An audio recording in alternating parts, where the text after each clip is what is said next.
শুধু নির্ধারিত শয্যায় নয়, মেঝেতেও রয়েছে রোগীর চাপ, তাই চিকিৎসা দিতে হিমশিম খেতে হচ্ছে চিকিৎসকদের। চাঁদপুর 250 শয্যার জেনারেল হাসপাতালের শিশু ওয়ার্ড 31টি শয্যা। তবে রোগীর চাপ বেড়ে যাওয়ায় প্রতিদিন এখানে 100-র বেশি শিশু ভর্তি হচ্ছে। শুধু চাঁদপুর নয়, আশপাশের জেলা থেকেও সর্দি, জ্বর ও নিউমোনিয়ায় আক্রান্ত শিশুদের নিয়ে স্বজনরা ছুটে আসছেন এই হাসপাতালে। এই পরিস্থিতিতে শিশুদের করিডোর ও মেঝেতে চিকিৎসা নিতে হচ্ছে।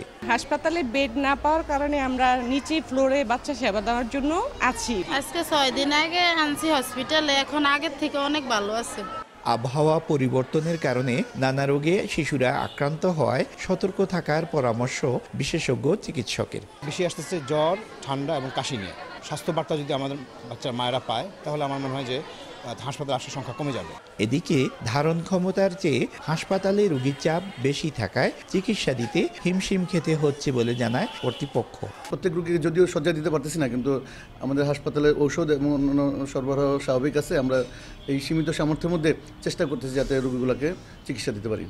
250 শয্যার বিপরীতে প্রতিদিন প্রায় 400 থেকে 450 রোগী ভর্তি হচ্ছে এই হাসপাতালে। ফারুক আহমদ, সময় সংবাদ, চাঁদপুর।